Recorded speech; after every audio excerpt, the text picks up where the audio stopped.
Hello everyone and welcome to our new episode of the Expat Career and Lifestyle podcast. This is Dominika Miernik, your host, and today I am coming to you with a very special guest, Dr. Zsuzsanna Tungli. She is the managing partner at the Developing Global Leaders in Asia and expert in modern global leadership. Her work over the past 30 years has spanned across Asia, US, and Europe in consulting as well as executive education. And she has recently published a fantastic book on global leadership called The Culture Key Between Asia and the West. And today in this episode, we are going to address what are the differences between the Western and the Asia culture and how you can use those information in order to thrive in your business or thrive in your international career across the globe. So welcome Zsuzsanna. Thank you very much for being with us today. Thank you very much, Dominika, for having me. Fantastic. So how your international journey started, and if you can explain us more about you and what are you doing?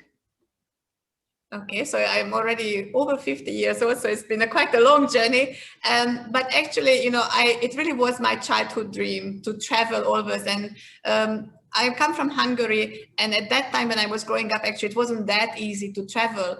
And I always wanted to see the world. I wanted to work abroad. I wanted to live in different countries. So I could say I'm actually have been living my dream, which is, I think, a fantastic thing to be able to say.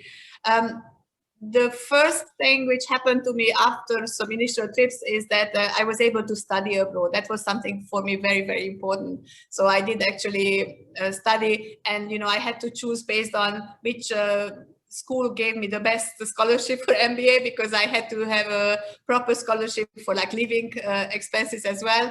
And that's how I ended up in Italy for an MBA. Then I was thrilled because I could go for an exchange program to UCLA, the US. So that's how I started. And it's funny because, my family said that in that particular October morning, I left Hungary. They knew, I didn't know. I thought I was just going to study and let's see what happens. But they were right. And I've been living and working abroad for now almost 30 years, with actually a few years stint back in Hungary, which was wonderful for various reasons. And so I've been living, if you count like years, probably in about 6-7 countries like Thailand, Singapore, Switzerland, UK, Italy. But if you count just like a few months, then the number would be much bigger. So maybe I just stop there.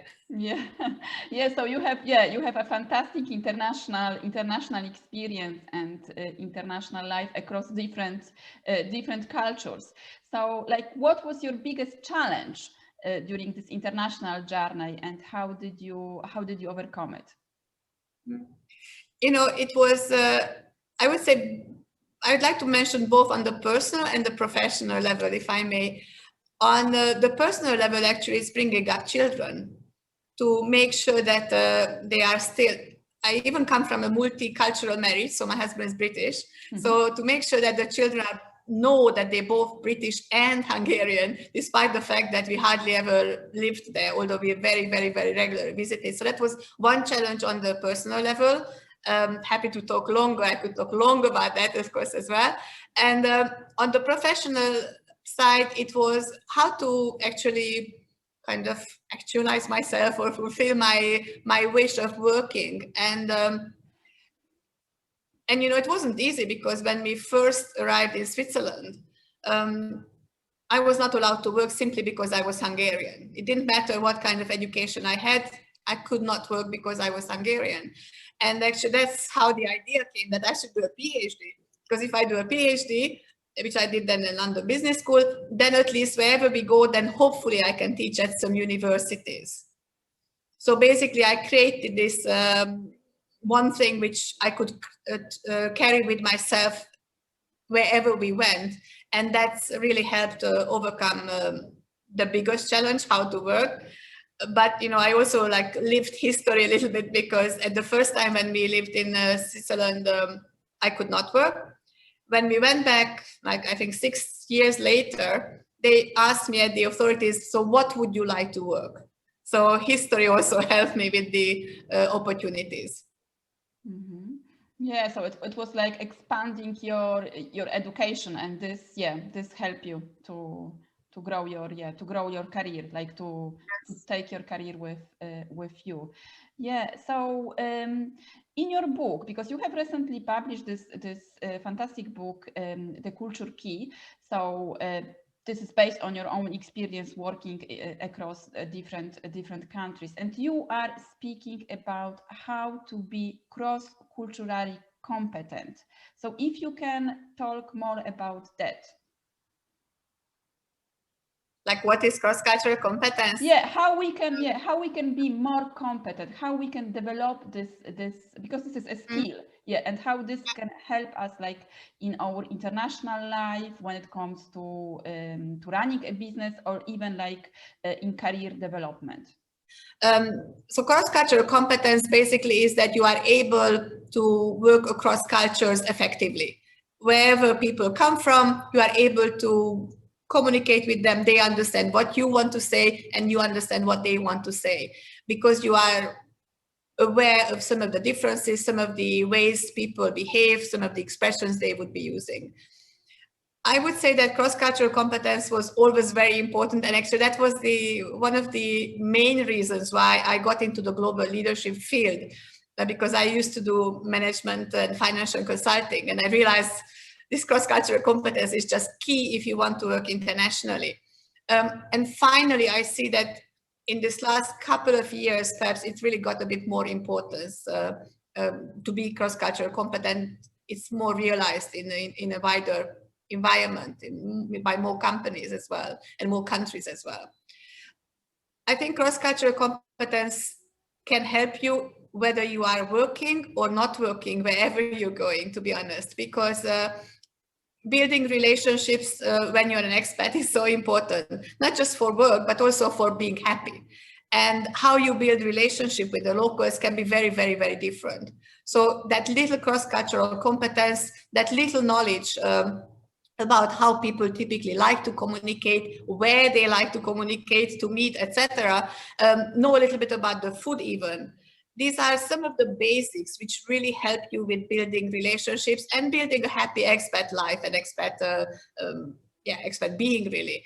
And then, of course, if you want to work, then probably you should go a bit further. And one of the things, especially in Asia, is that it's very important that somebody else gives you the credibility. So it's not good enough if you say, oh, I've done this. Great, but it's probably not enough. Somebody else has to vouch for you. But it's very strange, because sometimes you don't even have to have somebody concrete, and that person introduces you. It can be the British Council, the French Chamber of Commerce, and basically they say, here is XY, and she or he actually can do that. So talk to her. And a lot of doors can be opened just by that. Of course, it's not enough. You still have to be good at what you do, but that little introduction just makes all the difference. So these are just a few examples how and why it's important, I think, to be culturally competent. Yeah, I think it helps you to overcome challenges, also adapt better, and also avoid misunderstandings and mistakes that you can do during the communication, business meetings, or even during the job interview in a country that you are living, or you have moved to. Yeah, so it helps you with that. And as you said, now we are more aware about the importance of the cross-cultural differences, and also this competence to develop. And it wasn't like that 10 years ago or 20 years ago, let's say. Yeah. So what prompted you to write a book about cultural differences? Because there are many books on the topic. So what prompted you to write your book? The misunderstandings you were referring to. those misunderstandings and perceptions and judgments. Mm-hmm. Because I have been working in this field now for really 30 years. It's crazy, but I see so I've studied it as well as lived it. Mm-hmm. And I just experienced so many of these misperceptions, which are because of cultural biases which we have. Because of course, if you are not aware of what people are thinking, then you will judge or perceive, and unfortunately also judge the other person based on your own values, based on your own expectations.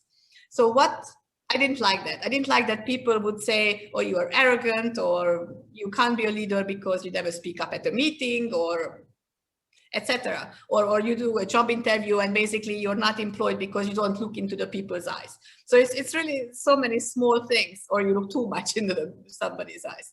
And I wanted to create something simple.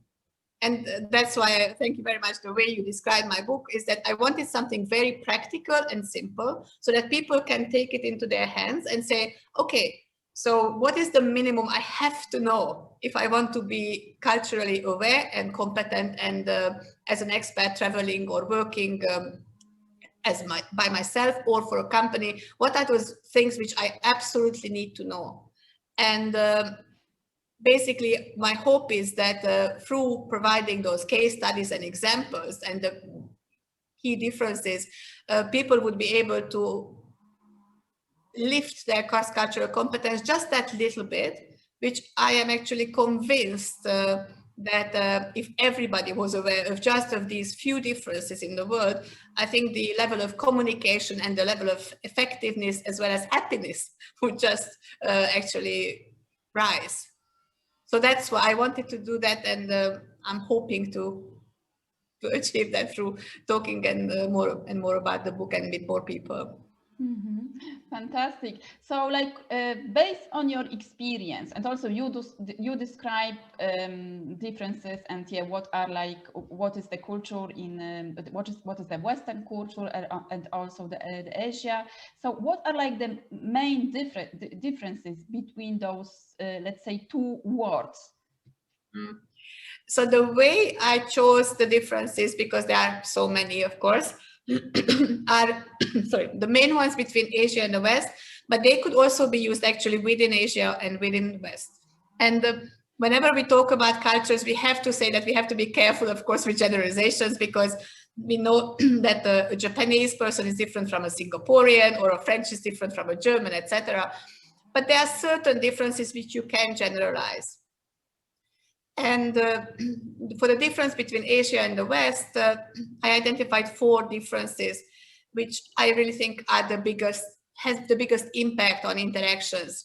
The first one is hierarchy, how people approach hierarchy, how important it is in meetings, who speaks up, when they speak up. So you mentioned, job interview, the way you present yourself, and depending on who is actually interviewing you, can be and should be different in different cultures. The other thing is indirect communication. One of the typical values in Western organizations is transparency and being open. Now, that's very good and important, of course, but how that shows up in the different cultures, it's very, very different.